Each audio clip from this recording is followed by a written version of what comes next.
नमस्कार, शब्दसाची विंद के इस समाचार बुलेटिन में आपका स्वागत है। मैं हूं आपके साथ प्राची अंबर। शुरुआत करते हैं हेडलाइन से।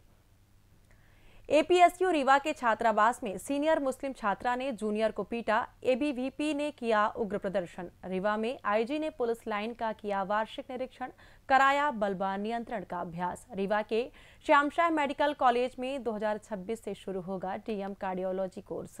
रीवा में ठंड से युवक की मौत। पटियाला में रीवा के आलोक शुक्ला के नाटक अजीब दास्तां ने लूट ली तालियां। सिमरिया कांड में कोर्ट से फरार आरोपी अभिषेक तिवारी बरदहा घाटी के जंगल से गिरफ्तार। मैहर में थ्रेशर मशीन पलटने से युवक की दर्दनाक मौत, ट्रैक्टर चालक गिरफ्तार। रीवा सीधी मार्ग पर बुलेरो और बाइक में भीषण टक्कर, एक की मौत। सीधी में गांव के बीच दिखा जिंदा मगरमच्छ, बस्ती में दहशत। सिगरौली में तालाब किनारे पड़े मिले 66 से ज्यादा आधार, पैन और एटीएम कार्ड। शहडोल में बेटी के बार बार लापता होने पर मां ने एसपी से लगाई मदद की गुहार। सतना में लकड़ी गिरने से घायल मजदूर की एसजीएमएच रीवा में इलाज के दौरान मौत। मध्य प्रदेश में फिर ठंड की दस्तक। ग्वालियर समेत 7 शहरों में रात का पारा 10 डिग्री सेल्सियस से नीचे। जादू देखा है, हम दिखाते हैं। आप सोचिए, हम बनाते हैं। अपने घर या ऑफिस को सजाएं मनपसंद डिजाइन के कस्टमाइज वॉलपेपर्स, ब्लाइंड्स, पेंटिंग्स और लेजर कटिंग से बनी आकर्षक चीजों से। आज ही कॉल कीजिए 7611125428, क्योंकि आपकी कल्पनाओं को पंख देना भी जरूरी है। अब खबरें विस्तार से। रीवा के अवधेश प्रताप सिंह विश्वविद्यालय में छात्रावास के अंदर गुंडागर्दी का मामला गरमाया हुआ है। 2 दिन पहले विश्वविद्यालय की महिला छात्रावास में एक मुस्लिम सीनियर छात्रा ने जूनियर छात्रा की बेरहमी से पिटाई कर दी। पीड़िता ने इसकी शिकायत की, लेकिन विश्वविद्यालय प्रशासन ने अब तक कोई कार्रवाई नहीं की, जिसके चलते आक्रोशित अखिल भारतीय विद्यार्थी परिषद के कार्यकर्ताओं ने गुरुवार को कुलपति कार्यालय के सामने जोरदार प्रदर्शन किया। छात्रों ने छात्रावास वार्डन को तत्काल निलंबित करने और आरोपी छात्रा के खिलाफ एफआईआर दर्ज करने की मांग की। नारेबाजी और धरने के बाद कुलपति मौके पर पहुंचे और छात्रों को आश्वासन दिया कि पीड़िता की लिखित शिकायत मिलते ही जांच समिति गठित की जाएगी। जरूरत पड़ी तो पुलिस में एफआईआर भी दर्ज होगी। प्रदर्शनकारी छात्रों ने विश्वविद्यालय प्रशासन पर कई गंभीर आरोप लगाए हैं। उनका कहना है कि कंप्यूटर लैब, पुस्तकालय और पढ़ाई की मूलभूत सुविधाएं नहीं मिल रही हैं। हर साल 50 रुपए आई कार्ड के लिए जाते हैं, लेकिन आई कार्ड तक नहीं दिया जाता। रात में छात्रावास में असामाजिक तत्व घुसकर मारपीट करते हैं, फिर भी सुरक्षा व्यवस्था जीरो है। एबीवीपी ने नेताओं ने चेतावनी दी है कि अगर जल्द कार्रवाई नहीं हुई तो आंदोलन और तेज किया जाएगा। उसी दिन मैंने उसकी समिति बना दी थी और सिक्योरिटी को भी ये बोला गया है कि भाई आप के रहते हुए और बाहरी तत्व कैसे आ गया, तो उसके लिए संज्ञान में लेकर के एक समिति हमने बनाई है जिसमें वार्डन भी हैं, और वो समिति अपना वो करके अपना प्रतिवेदन भी मैंने उनसे माना कि संबंधित घटना को आप लिख करके दीजिए। तो लिखित आ चुका है, रजिस्ट्रार साहब के पास में है, और उसमें हम जो भी कार्यवाही है जो छात्रों के हित में है वो हम करें। वो बच्ची ने आकर के मुझे परसों बताया और उसको हमने वार्डन से हमने पूरी जानकारी लिखित मांगी है, और उसमें भी पूरी समिति, उसमें प्रोक्टोरियल बोर्ड जो है उसको भी हमने इन्वॉल्व किया है, और कल उसकी बैठक रखी है। उस पर हम जो भी बैठक में कार्यवाही हम करेंगे। तारीख को रात में 2 छात्राएं जो आपस में रूममेट भी थी, उसमें से एक छात्रा जो सीनियर छात्रा थी, तो उनसे दोनों में आपस में जो भी बातें हुई आपस में, उन्होंने जो सीनियर छात्रा थी तो उसको जूनियर छात्रा ने मना किया कि आप रूम में सिगरेट पीते हो, हमें प्रॉब्लम होती है, सब करके उनकी बातें हुई। बात बढ़ी तो सीनियर छात्रा ने अपनी कुछ मित्रों के साथ उसको रूम के अंदर बंद करके मारपीट की। उसको मतलब बहुत ज़्यादा क्षति पहुंचाने की कोशिश की गई, गले वगैरह में उसके निशान पड़ा था, ऐसे उसको मारा गया।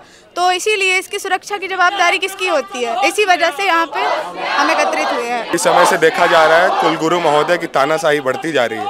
छात्रावास में 2:30 बजे रात लड़के घुस आते हैं, पूरी सुरक्षा व्यवस्था को ताक में रखते हुए, और एक सामान्य से छात्र के साथ मारपीट कर चले जाते हैं।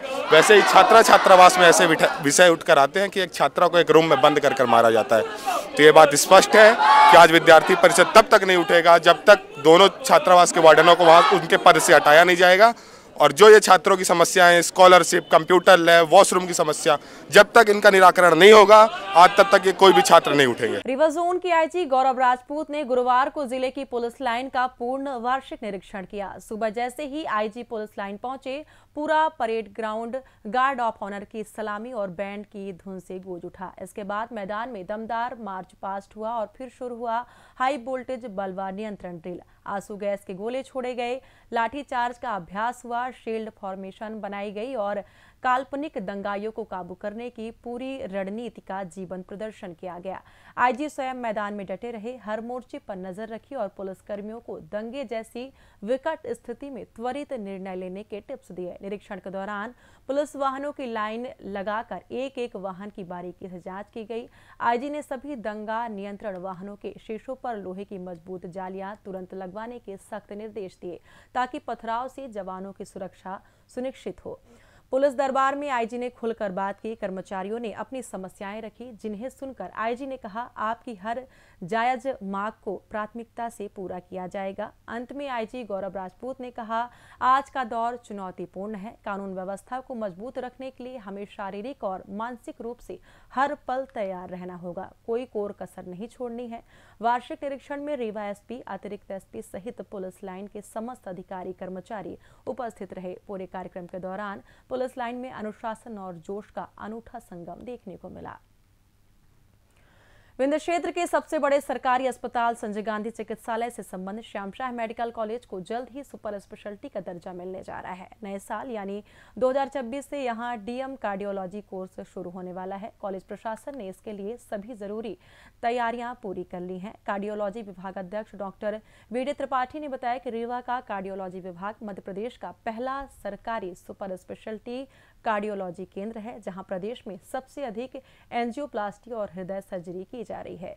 मरीजों की लगातार बढ़ती संख्या को देखते हुए अब यहां डीएम कार्डियोलॉजी की पढ़ाई शुरू करने का निर्णय लिया गया है।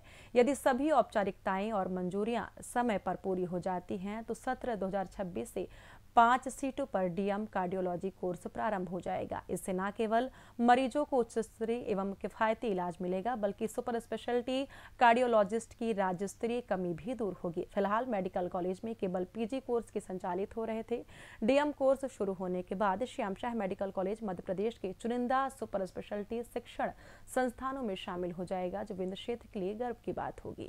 जाना पड़ता था बाहर, अब 200 किलोमीटर तक एक ही सेंटर है हम लोग का, तो इससे एक लाभ मिल रहा है। और वर्तमान में मरीजों की संख्या ज़्यादा है, बेड्स बढ़ाने के लिए हम लोग के यहाँ एक बगल में नई बिल्डिंग बन रही है, जिसमें कार्डियोलॉजी के बेड्स बढ़ जाएंगे। उसमें नए कार्डियोलॉजिस्ट एक नए डॉक्टर साहब ने हमारे यहाँ ज्वाइन किया हुआ है अभी। साथ ही साथ नए नर्सेस की भर्ती का प्लान चल रहा है। और हम लोग जिस तरह से हम लोग ट्रेन होकर आए हैं डीएम कार्डियोलॉजी कोर्स में, उस तरह से नया कोर्स डीएम कार्डियोलॉजी का हम लोग शुरू करने वाले हैं। और भगवान ने चाहा तो इस साल के सेशन में, यानी कि जनवरी फरवरी 2026 में हम लोगों के यहाँ डीएम कोर्स शुरू हो जाएगा और संभावना है कि 5 सीटें हमको मिलेंगी। तो ये अगर हो जाता है तो ये हमारे क्षेत्र के लिए एक बहुत बड़ी बात होगी, क्योंकि हम लोग काम भी कर रहे हैं और वो ट्रेनिंग भी दे पाएंगे। और ट्रेन होने के बाद वही जो ट्रेंड हो रहे हैं हमारे चारों तरफ हार्ट की विशेषज्ञता के साथ सुविधाएं दे पाएंगे। रीवा जिले के मनगमा थाना क्षेत्र के ग्राम सूरा में 32 वर्षीय युवक राजेश कुमार रावत की कथित तौर पर ठंड लगने से मौत हो गई। परिजनों के अनुसार गुरुवार सुबह अचानक ठंड लगने से उनकी तबीयत बिगड़ी और वे बेहोश हो गए। आनन फानन में उन्हें संजय गांधी मेडिकल कॉलेज अस्पताल लाया गया, लेकिन डॉक्टरों ने उन्हें मृत घोषित कर दिया। हालांकि मौत का सटीक कारण पोस्टमार्टम रिपोर्ट आने के बाद ही स्पष्ट होगा, लेकिन परिजनों का दावा है कि भीषण ठंड के कारण ही जान गई है। बता दें कि रीवा में बीती रात न्यूनतम तापमान 8 डिग्री सेल्सियस दर्ज किया गया, जो इस मौसम में सामान्य से काफी कम है। लगातार गिरते पारे के साथ कोहरे और शीत लहर ने लोगों की मुश्किलें बढ़ा दी हैं। श्री राम सिंह आनंद राम चानालरी नेशनल थिएटर फेस्टिवल के दूसरे दिन 26 नवंबर की शाम रीवा के जाने माने रंगकर्मी आलोक शुक्ला के लिखित निर्देशित चर्चित नाटक अजीब दास्ता का जोरदार मंचन हुआ। प्रस्तुति प्रासंगिक समूह रीवा की दिल्ली इकाई ने की। नाटक आज के महानगरीय परिवार की करुण दास्तान है। तलाकशुदा माँ बाप, नई जिंदगी की तलाश में नए पार्टनर और इस सब के बीच ड्रग्स की गिरफ्त में फंसा टीनेजर बेटा। नाटक की शुरुआत सुधार गृह से होती है, जहां माँ बाप अलग अलग जिंदगी जीते हुए भी अपने बच्चे की हालत के लिए खुद को दोषी मानते हैं। अंत में बच्चा एक सवाल पूछता है कि मेरे इस हाल का जिम्मेदार कौन। 80 मिनट के इस भावपूर्ण प्रस्तुति ने पटियाला के ऑडिटोरियम में मौजूद करीब 200 दर्शकों को बांधे रखा। नाटक खत्म होने के बाद भी दर्शक अपनी सीटों से नहीं उठे। लेखक निर्देशक आलोक शुक्ला खुद अटेंडेंट का किरदार निभा रहे थे। रीवा जिले के सिमरिया थाना क्षेत्र में नाबालिग किशोरी के साथ बलात्कार के प्रयास और जानलेवा हमले के मुख्य आरोपी अभिषेक तिवारी को पुलिस ने आखिरकार धर दबोचा है। कोर्ट रूम से फरार होने के बाद वह सिरमौर के बरदहा घाटी के घने जंगलों में छिपा था। सुबह भागने की फिराक में था कि सिरमौर पुलिस की टीम ने मुखबिर की सूचना पर घेराबंदी कर उसे दोबारा गिरफ्तार कर लिया। घटना 23 नवंबर की रात की है। सिमरिया निवासी नाबालिग छात्रा घर से सामान लेने निकली थी, तभी आरोपी अभिषेक तिवारी ने उसे बहला फुसलाकर एकांत स्थान पर ले गया। वहां बलात्कार का प्रयास किया और नाकाम होने पर लाठी डंडों से बर्बरता पूर्वक मारपीट की। किशोरी के सिर व शरीर पर कई गंभीर चोटें आईं। वह 15 घंटे से अधिक समय तक बेहोश रही। परिजनों ने उसे घर के पास बगीचे में अधमरी हालत में पाया और तुरंत संजय गांधी मेडिकल कॉलेज अस्पताल पहुंचाया। रीवा में भर्ती कराया, जहां उसका इलाज जारी है। पुलिस ने 25 नवंबर को अभिषेक को गिरफ्तार कर सिरमौर न्यायालय में पेश किया था, लेकिन कोर्ट रूम में ही पुलिसकर्मियों को चकमा देकर वह फरार हो गया। इसके बाद सिरमौर थाने में फरारी का अलग केस दर्ज किया गया है। मैहर जिले के अमरपाटन थाना क्षेत्र के NH30 सर्विस लेन पर गुरुवार सुबह एक भयानक सड़क हादसे में 24 वर्षीय युवक संजय साकेत की मौके पर ही मौत हो गई। जानकारी के मुताबिक ग्राम परसवाही निवासी संजय साकेत अपने ट्रैक्टर से थ्रेशर मशीन को खेत ले जा रहे थे। थ्रेशर पर ही संजय बैठे हुए थे। तेज रफ्तार के चलते अचानक ट्रैक्टर अनियंत्रित हुआ और थ्रेशर मशीन पलट गई। इस दौरान संजय नीचे गिरे और मशीन के नीचे दबकर उनकी तत्काल मृत्यु हो गई। हादसे की सूचना मिलते ही अमरपाटन पुलिस मौके पर पहुंची। शव को कब्जे में लेकर पोस्टमार्टम के लिए भेज दिया गया और मर्ग कायम कर लिया गया है। पुलिस ने ट्रैक्टर चालक रामबली पटेल को लापरवाही बरतने के आरोप में तुरंत गिरफ्तार कर लिया। घटना से इलाके में शोक की लहर दौड़ गई है। पुलिस मामले की गहन जांच कर रही है। सीधी जिले के रीवा सीधी मुख्य मार्ग पर बुधवार दोपहर रामपुर नैकिन थाना क्षेत्र के शिकारगंज के पास तेज रफ्तार बोलेरो ने बाइक में जोरदार टक्कर मार दी। हादसे में बाइक सवार 2 लोग गंभीर रूप से घायल हो गए। घायलों में सीधी जिले के सलैया निवासी 45 वर्षीय राजबहुर साकेत और उनका साथी शामिल थे। दोनों बाइक से बेला की तरफ जा रहे थे। टक्कर इतनी जोरदार थी कि दोनों सड़क पर दूर जा गिरे। आनन फानन में स्थानीय लोगों ने उन्हें संजय गांधी मेडिकल कॉलेज रीवा पहुंचाया, लेकिन राजबहुर साकेत की उपचार के दौरान मौत हो गई। दूसरे घायल का भी अस्पताल में इलाज जारी है। परिजनों का कहना है कि बोलेरो चालक की लापरवाही से यह हादसा हुआ है। सीधी जिले के रामपुर नैकिन जनपद के शिकारगंज गांव में गुरुवार सुबह आदिवासी हरिजन बस्ती के बीच बने तालाब के किनारे एक मध्यम आकार का जीवित मगरमच्छ दिखाई देने से इलाके में अफरा तफरी मच गई। ग्रामीण रोजाना इसी तालाब में मवेशियों को पानी पिलाते हैं, कपड़े धोते हैं और बच्चे नहाने आते हैं। अब कोई भी उसके पास भटकने की हिम्मत नहीं कर रहा है। ग्रामीणों द्वारा बच्चों व मवेशियों को तालाब से दूर रखा जा रहा है। बताया जा रहा है कि सोन नदी यहाँ से करीब 5 किलोमीटर दूर है। पिछले दिनों बारिश से नदी का जलस्तर बढ़ने के कारण कोई जलमार्ग बना होगा, जिससे मगरमच्छ तालाब तक पहुंच गया। ग्रामीणों ने वन विभाग को अवगत कराया। स्थानीय वन कर्मचारी रमणशंकर बबलू सिंह को कई बार फोन किया गया, लेकिन अभी तक मौके पर कोई नहीं पहुंचा। इसके बाद लोगों ने DFO प्रीति अहिरवार को फोन किया, जिसके बाद रेस्क्यू टीम को रवाना किया गया। फिलहाल गांव में दहशत का माहौल है। सिकरौली जिले के चितरंगी थाना क्षेत्र के दरबारी गांव में गुरुवार को उस समय हड़कंप मच गया जब गांव के तालाब किनारे 36 आधार कार्ड, 14 पैन कार्ड और 16 ATM कार्ड लावारिस हालत में बिखरे मिले। चौंकाने वाली बात यह रही कि सभी दस्तावेज इसी गांव के निवासियों के हैं। प्राथमिक स्कूल के बच्चों ने सबसे पहले तालाब किनारे ये कार्ड बिखरे देखे और तुरंत उप सरपंच अरुण तिवारी को इसकी सूचना दी। उप सरपंच सहित ग्रामीण मौके पर पहुंचे। सभी दस्तावेज इकट्ठा किए गए, सुखाए और सुरक्षित रखवाए गए। उप सरपंच ने बताया कि हमारे गांव में ही डाकघर चलता है। जाहिर है कि डाक कर्मचारी ने ये महत्वपूर्ण दस्तावेज लोगों तक पहुंचाने के बजाय तालाब में फेंक दिया। यह बेहद गंभीर और आपराधिक लापरवाही है। अब ग्रामीणों को अपने आधार, पैन व ATM कार्ड के दुरुपयोग का डर सता रहा है। मामले की शिकायत चितरंगी प्रशासन के साथ साथ डाक विभाग तक पहुंचाई गई है। मुख्य डाकघर के हेमंत साहू ने इसे अत्यंत गंभीर और गलत बताया है। उन्होंने कहा, ऐसे दस्तावेज अगर पते पर व्यक्ति नहीं मिलता तो वापस भेजे जाते हैं, ना कि फेंके जाते हैं। दोषी कर्मचारी पर सख्त कार्रवाई के लिए वरिष्ठ कार्यालय को रिपोर्ट भेजी जाएगी। शहडोल जिले के जैतपुर थाना क्षेत्र से एक बेहद गंभीर और हैरान करने वाला मामला सामने आया है, जहां 15 साल की एक नाबालिग लड़की पिछले कुछ दिनों में 3 बार घर से लापता हो चुकी है। हर बार पुलिस उसे बरामद करती है, परिजनों को सौंपती है, लेकिन कुछ ही दिनों बाद लड़की फिर भागकर पड़ोस में रहने वाले एक युवक के घर पहुंच जाती है। इधर मां पुलिस अधीक्षक के पास पहुंची और एसपी से मदद की गुहार लगाई है। मां का कहना है कि मेरी पुत्री बार बार पड़ोस में रहने वाले युवक के घर रहने चली जाती है। हालांकि जैतपुर पुलिस ने मदद की और 2 बार मेरी पुत्री को तलाश की और मुझे सौंपा भी, लेकिन वह बार बार पड़ोस में रहने वाले युवक के पास चली जाती है, जिससे मैं परेशान हूं।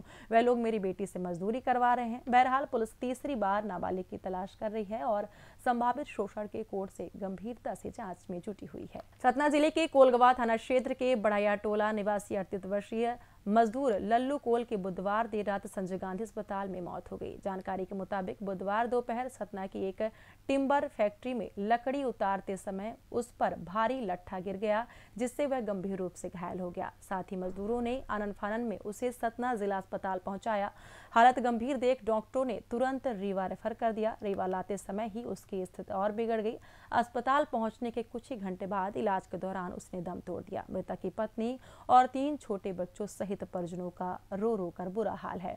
कोलगवा पुलिस ने मर्ग कायम कर लिया है। गुरुवार को पोस्टमार्टम के बाद शव परिजनों को सौंप दिया गया है। और मौसम की बात करें तो मध्य प्रदेश में सर्दी ने फिर से दस्तक दे दी है। ग्वालियर चंबल संभाग सबसे ठंडा बना हुआ है, जहां पिछले 24 घंटे में रात का तापमान 10 डिग्री सेल्सियस से नीचे दर्ज किया गया। ग्वालियर, मुरैना, दतिया, शिवपुरी, भिंड, श्योपुर और गुना में कड़ाके की ठंड है। वहीं रीवा, उज्जैन, इंदौर, रतलाम, नरसिंहपुर, सिवनी, बैतूल और नर्मदापुरम में न्यूनतम तापमान 15 से 19 डिग्री के बीच बना हुआ है।